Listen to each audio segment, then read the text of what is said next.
What up? Wade here. Welcome back to the Wade Alter Show. So today what I want to talk about is some life hacks that you can use while traveling the world, as well as keeping your business growing. And so a lot of times I feel like this is sort of like a mutually exclusive thing where either you got to immerse yourself in the business, or you can go travel and the self-growth, that's amazing. And all these learning lessons from being pushed outside your comfort zone. And it's like the whole idea of being an entrepreneur and having that freedom to live your way the way you want to, and live your life the way you want to. And so what I want to get into today are some hacks that I've found really helpful when it comes to not only maintaining your business on the road, but being able to really grow it.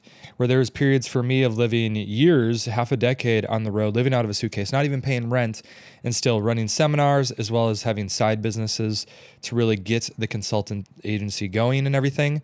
On top of that, there's been a lot of mistakes that I've made to where, a couple examples, being in Thailand with all my friends and doing a product launch while they're off having fun, drinking mojitos on the beach, and I'm sitting in my bungalow writing sales copy for the product launch and the videos that I got to create. Or being in South Africa, first time in Cape Town, and I'm there for a full month and literally doing no sightseeing because the whole time I'd met this other internet marketer and he really inspired me, and I was learning web design for the first time and rehashing my blog and building. I remember the RSS button and working on that for like 3 days straight. And yeah, I had the inspiration, and the thought at the time was, oh, I'm going to totally come back here again with more financial security and freedom so I can do it the right way. And ultimately what ended up happening, that was the one time I went to South Africa because it's so damn far away, and missed out on swimming with the sharks and going on the safari, even though I was there for an entire month. So I don't want you to make those same mistakes. And through this process, what I'm going to do is help you enhance your ability to grow the business on the road, as well as get strategic about how you use your time while traveling so that you can get a lot done, be fully immersed in the business, yet still completely enjoy the time that you spend traveling. Okay, so the first life hack is creating rituals around your day. And so we're creatures of habit. This is just how we live. Most of what we do every day is habitual. And a lot of the reason that you can be so effective, efficient, productive when you're at home versus on the road is you have all these sort of unconscious routines that are going on throughout the day. Maybe some of those are, like I said, subconscious, unconscious. Some of them are deliberate. Hopefully most of them are deliberate. For example, like having a morning ritual. And so what you want to do when you're on the road is instill and bring these things back. A lot of times you just get thrown off your game when you're on the road. Like for me, I went to Europe a month ago and I still haven't gotten my, exercise routine back on track. And just because you're all over the place, you're changing cities and stuff like that. And so you have to go, okay, put it in the schedule, be strategic about it, be deliberate about it. In the morning, having that morning ritual. I might be in a hotel and all I can get is the coffee out of the little espresso machine, but that is at least triggering me, oh, time for the morning coffee, time to get started. Can't really get the lemon water. I don't have my squeezer with me, but I can go to the restaurant and get some lemon wedges or go to the bar, squeeze them in a little glass of water. And again, it just has those sort of triggers. You want to bring a little bit home with you. So you go, oh, your brain goes, now it's time to get started, and consistently doing that every day. And what happens is the reason, like I said, we're creatures of habit. We only have so much mental bandwidth available. And what's amazing about travel, but also kind of like the double-edged sword aspect to it, is that it really pushes you outside of your comfort zone where everything is brand new. You got to think about, what am I going to do for lunch today? What am I going to do for dinner? Where do I get my laundry done? How do I get from the airport? Do I use an Uber? Do I find like public transport? Oh shit, it's in a different language. And because of that, there is this amazing self-growth aspect. There's this adrenaline rush that people find really refreshing, and it's fun, it's adventurous, and it just really, it changes who you are in a way where you really can make anywhere your home. And it's just such a centering and sort of just, it's an amazing feeling. But as a byproduct of that, you're using all that mental bandwidth that instead should be used to be growing your business. Thinking about, how can I create more value for my customer? What's a better way to market? What can I test? How can I optimize? How can I create a better corporate culture? How could I care about my clients or my employees more? That time is instead being spent on, how am I going to get to the airport? Or shit, I got to pack my luggage tomorrow morning. What time do I got to wake up to make sure that I don't miss my flight? And so hack number 2 here. Okay, hack number 1, the rituals. This really helps out with that too, because again, you want to create those routines and rituals so you're not wasting the same bandwidth on, shit, what time am I going to eat breakfast tomorrow? Have the rituals in place, frees up the mental bandwidth. But number 2, it's using extended vacations. So I had a client recently who hit that sort of 6-figure mark, that 10K a month mark. And he's like, oh my God, he actually just flew to Thailand. He's like, yeah, this is awesome. You know what I'm gonna do? I'm gonna spend a week or two here. Then I'm gonna go to Budapest and I'm gonna go to Amsterdam and hit all those places that I've been waiting so long as I've been growing this business. Now I have the freedom to finally do it. And I said, okay, that's great, man. You want to inspire yourself. You want to motivate and, celebrate the fact that you've created this freedom. But on the other hand, that's a lot of traveling to do. And so, you just lose days when you're traveling. You just have the sunk cost of the fact that you're going to spend a few hours getting to the airport. It just like wastes mental energy thinking about, shit, I got this flight later. How am I going to get there? The commute time, going through security. It's basically a day to go anywhere. And so if you're going in and out of a city, that's 2 days in a week. So that's either using up your weekend, where that's time that you could be enjoying the city, or that's using up work days. And so what you want to do is extend the amount of time that you're in a place. Again, if you have that sort of location independence and you can do it that way anyway, you might as well use that to your advantage and stay places like 20 or 30 days, like 3 to 4 weeks, so that you can, again, almost bring home with you, create those routines and rituals to free up the mental bandwidth where you can have that daily sort of curriculum, that daily routine that you go through of, okay, here's the time that I work. Let me get this in place, spend the first week kind of testing it out, get it in place. And then you're just coasting, floating by and able to, again, really focus on the business without wasting all that mental bandwidth. And on top of that, another thing to think about is getting strategic with your flight plans. There's been times where I spent 5 or 6 weeks in Europe and I was traveling with friends and I was doing seminar. Like I went to NLP seminar one time. I was in London, met up with my girlfriend at one point, and I was out there for 5 or 6 weeks because I'm like, okay, I want to make as much use of the time that I have when I'm in Europe as possible. And it would have been actually better halfway through just to spend the $700, fly back to America, work for a week or two, and then just head straight back out. The $700, I would have made that up in just a few days. And so something to think about, like, what is the value of your time? How much more can you get done when you're at home? And realizing like just a little flight that ends up sort of being marginal at some point when you really know what your value is and being strategic about how you use that. Tip 3, what we're going to get into next is, as I said, don't sacrifice the fact that you're on the road. There's got to be times when you turn it off. Don't have email on your phone. Don't be working all the time. Be strategic, again, about your calendar and how you use that properly. Have time where you're hanging out with your friends, not always in that gray zone where when you're with your friends, you're guilty because you're not working on your business as much as you should.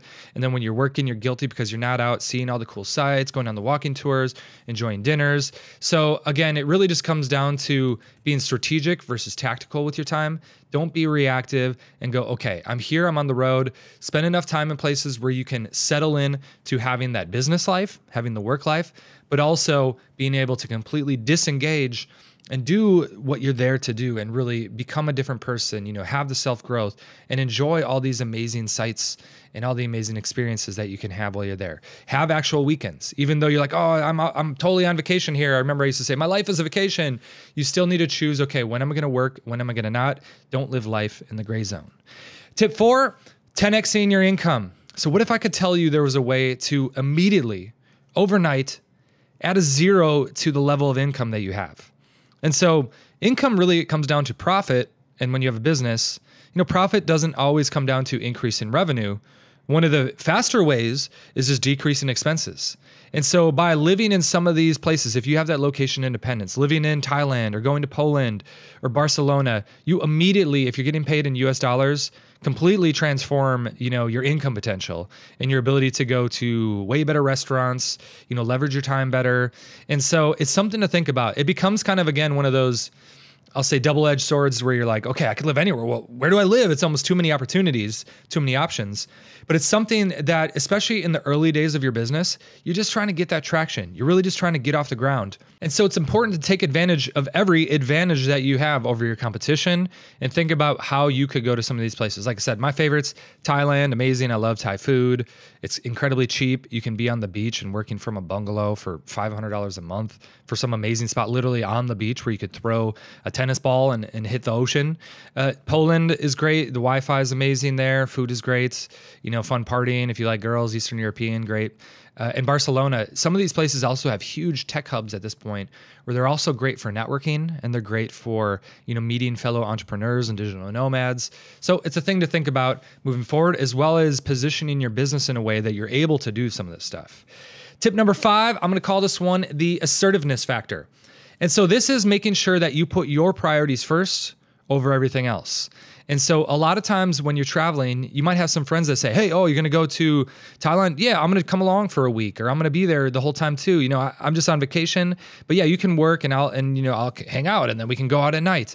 But what too often happens is you mix that pleasure and work together and you get confused. And you kind of sometimes, for me, I felt guilty of, hey, this person's here, they're spending money to be on vacation. I got work to do and I don't want to have them, losing their vacation time because they got to go off on their own. But you have to assert your values. You have to assert your priorities. And it really, again, comes down to that being strategic of when is the time that I'm going to work, and preemptively saying to the friend, hey, okay, I get that. We're going to go on this vacation together. I'm going to be able, Friday night, Saturday night, I'm all about it. We can go out, have some fun.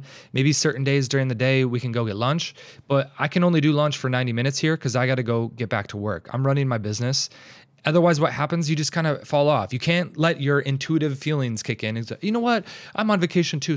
Oh, they're only going to be here for so long, so I might as well go have some fun. No, you got to be specific, strategic, deliberate about how you spend your time so that you don't fall into those sort of reactive modes where all of a sudden a week or two goes by, you're hanging out with your friend, and you're like, oh my God, what happened to my business? I haven't been focusing on anything and I'm out of money. Tip 6, I'm calling it tech hell. Wi-Fi, Wi-Fi, Wi-Fi, Wi-Fi. It's so important to plan strategically as well when you're going somewhere.